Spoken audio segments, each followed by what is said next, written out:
If you run a business and you know you make a lot of sales, but at the end of every month you do not see this money in your bank account, you can only see it on paper, then there's a big problem. And in this video, I'm going to be highlighting all of the problems to you and share possible solutions that will help you see your money in your bank account and not just on paper. Hey everyone, welcome back to my YouTube channel. My name is Titi Layo, and on this channel I share recipes, business ideas, and business conversations just like this one. So if you are new here, please subscribe to the channel, give this video a thumbs up, and of course, share with your friends who also run businesses. Here are 6 reasons why you're not seeing money in your bank account at the end of every business month of the year. Number one, you lack basic bookkeeping. You do not keep records of revenues coming into your business and expenditures that you're making. All you know is that money is coming into this business. But as much as money is coming into the business, you need to keep a track. Okay, this is a gift for the business, you need to record it. This is sales that we generated for this month, you need to record it. And all of the expenses that you incurred while making these sales, while generating that revenue, you need to incur it. Sometimes you might just be spending too much more than your business can handle, more than the revenue that you're generating, and you would not know. You just know that, "Oh, I made a lot of sales this month," but you're not seeing the money. You need to see to it that you have proper bookkeeping. It makes you have a very clear understanding of how your business finances is going.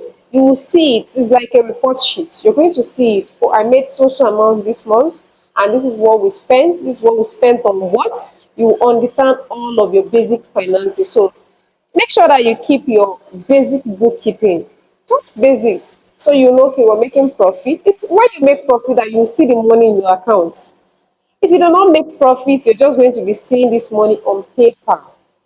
Number two, your operational cost is more than the revenue that you are generating. Now, what is operational cost? These are the costs that you incur while generating this revenue. So, for instance, you sell dresses or you make cakes, for instance. All of the costs that you're going to incur while producing a particular cake is your operational cost. So, from the cost of ingredients to the cost of electricity, rent, salaries, all of those overhead costs, admin costs are your operational costs. So for some businesses, the operational costs that they are using is much more than the revenue that is being generated. If this is the nature of your business, you either need to up your revenue, increase sales so that you make more money that will override the operational costs that you're incurring, or reduce your costs, reduce your operational costs. Some people, they are not there, they are not even making enough sales. They go ahead to rent stores in eyebrow areas. What are you expecting? You're going to be using all of the money that you're generating to service the business. You're not going to be making profit. And if you're not making profit, you're not going to see this money in your bank account. So you need to cut your coat according to your clothes. These days, you're not cutting it according to your size. It's according to the fabric that you have. You get me now? So you need to bring down your operational cost if you know that you're not going to be generating enough money to match up or even go more. It needs to even go more. Your sales that you're going to be making needs to go more than the operational cost that you're going to be incurring. So these are one of the reasons why you're not seeing money in your bank account at the end of the month.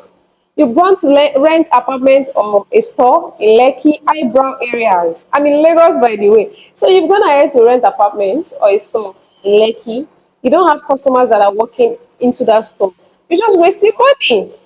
You're just going to be using the little money that you're generating to service that apartment, to start service that store, and you will not see money in your bank account. You just be seeing this money on paper. Number three, now you have leakages in your business. What are leakages? Leakages are those small expenses that you are not even seeing, or people are stealing money from you, theft. So before your generator 20,000 naira in a month, you've given your staff 20,000 naira to go and get fuel for you, but your staff has gotten only 15,000 naira fuel. That is a leakage.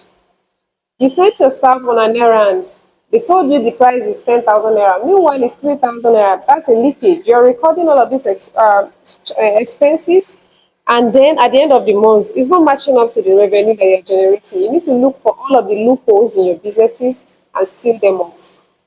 Automate your processes, structure your business such that it's very difficult for people to steal from you. Theft is reduced to the barest minimum. I'm not saying you're going to have a perfect system, but you should aim for a structured system where thefts and leakages are reduced to the barest minimum. So if you have leakages in your business, you're going to be seeing money on paper and you're not going to be seeing that money in your account.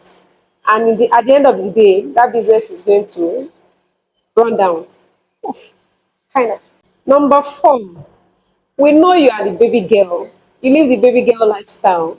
And your personal money cannot fund that lifestyle. So you're using your business money to fund your lifestyle. So you see that additional expenses you're bringing into your business is going to make your account bleed. And what that's going to mean is that you're not going to see money in your account. You're going to be seeing the money on paper. You know, you made a lot of sales. But this money, you took it to go to Zanzibar. You took this money, you went to Maldives. Or is it Maldives?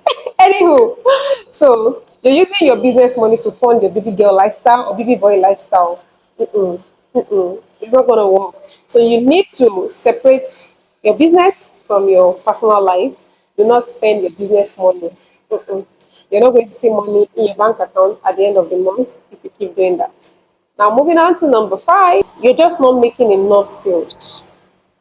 Quite all right, you're making sales, but the sales is not enough for you to see the money reflect in your bank account. Given that you have taken all measures, you keep your bookkeeping is intact, you do not dip money into your personal, into your business money. You're doing all of these things, but yet you're still not seeing money in your bank account at the end of the month. It means you're not generating enough revenue. Your sales is low and you need to up it. Increase your marketing, do everything you can, but just make sure your sales go up so that you make profits. And if you make profits, you're going to see that money reflect in your business at the end of the month. Now, let's go on to finding solutions to these problems. I know you're not seeing that money, but I want you to see the money. Let's go right into creating solutions for you. Now that we know what the problems are, now let's dive into the solutions. Number one, separate business accounts, bank accounts from personal bank accounts. So you have a separate account for business that all of the transactions that go on in that account is solely for the purpose of your business. Now, you have your personal account that you use to do anything that you would like to do. What this means is that you're not going to be dipping your hands into the business account. Nothing concern you. You are the CEO, yes, we know. But that money is not for you. It's not for you. That money is not for you. Do not dip your hands into your business money. So separate the account and if possible, if your business can afford it, get an accountant, hire a finance personnel to man that account. With that, your business is going to be healthy. You're going to be seeing all of the transactions. You see the details of the cash inflow, the outflow, expenses, revenue, all of the extra income that you make. You're going to see it there. That sounds so sweet. It's very difficult to do, but I know you can do it. And you should do it. Number two, we know that you love the baby girl lifestyle. You want to enjoy yourself. Then pay yourself salary. You're the CEO. I know, right? But at the same time, you're an employee of your own business. So you should pay yourself salary. Pay your wants. You know what you want. And you know what your business can afford at the moment. Pay yourself. If your business is still struggling, even though you're a small business, you can start with something little. This will ensure that this money goes from your business account into your personal account with the narration of December salary, November salary, CEO salary, however you want it to be. It goes into your personal account. And it's from this money that you're not going to be enjoying this baby girl lifestyle that you so much enjoy. So in that way, you're not dipping your hand into the business account once again. Moving on to number three. If you are into manufacturing or you're into production, you should factor in equipment depreciation. So, for instance, in my cake business, I use a lot of equipment and tools. I have my fridge, chillers, freezers, oven, microwave, even the mixers. These gadgets have a lifespan that they are going to be optimal for. So, like a mixer might be optimal for like 4 to 5 years, an oven maybe like 6 years or 10 years if it's maintained properly. Optimally, an oven should be like maybe 5 years thereabouts. So, you're going to now divide the amount you bought it by the duration of their being optimum. So you'll be able to get their unit price. These prices should be, this cost should be factored into your pricing system. You need to factor it into your pricing system so that On each sale that you're making, you're removing the depreciating money and keeping it somewhere. So that when you need to buy a new gadget or a new equipment, you don't just dip your hand into the business money, such that your business is not going to experience like a shock. So if I want to replace my chiller now, for instance, it's quite expensive. I don't just need to dip my hand into my profit. There's a cost that is accrued to it in my pricing, in the pricing system that we use. So you need to factor that in if you are into tailoring, you're doing any manufacturing or production business. Factor in the precision cost of all of your gadgets.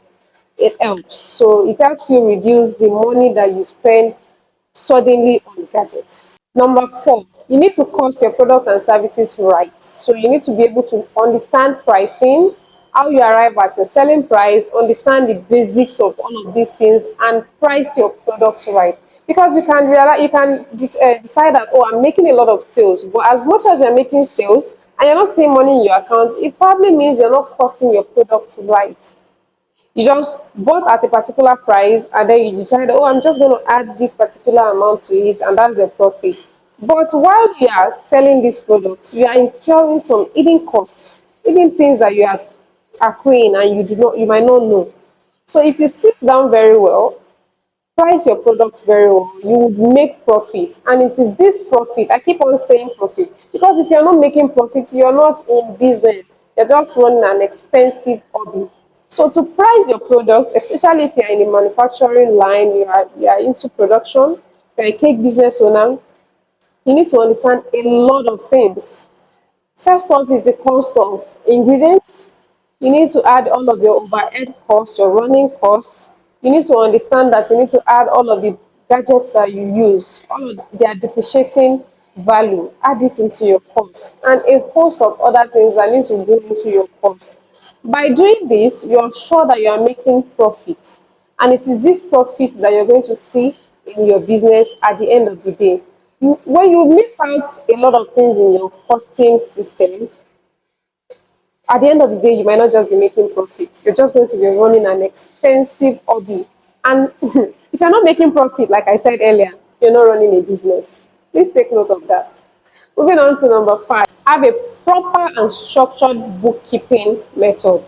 So as little as recording your revenue, your sales, the sales that you generated, recording all of the expenses that you incur, miscellaneous things that you are doing in your business, you would understand, like I said, from the problem, you will understand the finances of your business, you understand, you'll be able to forecast into the future. Okay, we're making 2 million naira this year, we want to make 20 million naira next year. How are we going to go about it? Okay, we want to increase our sales, we want to add more to our marketing budget, and all of that. It gives you a clear picture of your business. So if you've not been doing your bookkeeping, start it now. It's as simple as just writing it down. If you do not understand how to use an Excel sheet, you can just write it down. If you write it down and you decide to hire an accountant or a finance person, this person has data to work with in the first place. So if you, as a small business owner, you want to apply for a grant, you want to pitch to investors, these are the things that they are going to ask. You see that financials is number one. Once they see that your financials are all muddled up or messed up, they're not going to even look at you one bit. By the way, I'm talking from experience. So this thing is very, very important. You need to, especially if you're just starting your business, don't wait, don't procrastinate. If possible, use pen and paper, write it down. This is how much I made this week. This is this particular product that gave me this particular money. Write it down. This is the expenses I made this week. Write it down.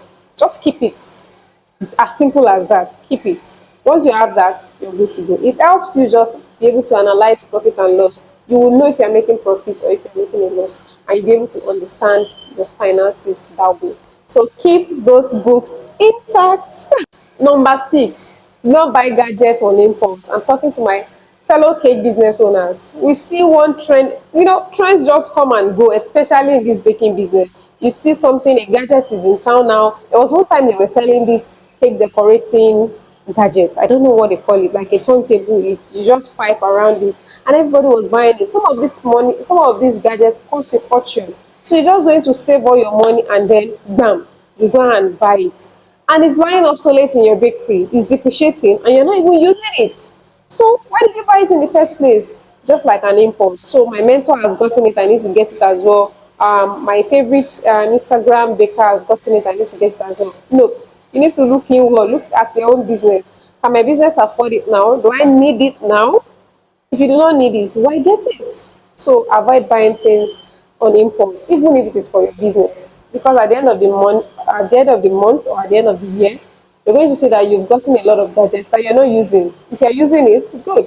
If you're not going to use it or you don't need it, do not buy it. Do not buy it. With these few points of mine, I hope I've been able to help you realize that there's a problem in your business, and I hope the solutions that I've created help you navigate these problems so that at the end of this business year or the next business year, you see your money in your bank account rather than just seeing it on paper. So these problems are not just peculiar to small businesses, even big businesses experience this, so you're not alone. But getting solutions and acting on that solution is the best thing that can happen to you. So do not procrastinate. Start now, even if it as little as keeping your records, sales, expenses, revenue. Keep the records. Look for all of the loopholes in your businesses and take an action. Like I always say, do not procrastinate. Start now, start small, and dream big. You can always achieve it. Thank you so much for watching up until now. If you watch up until now, drop purple heart in the comments. I want to know the people that always watch my videos till the end. Just drop purple heart in the comments.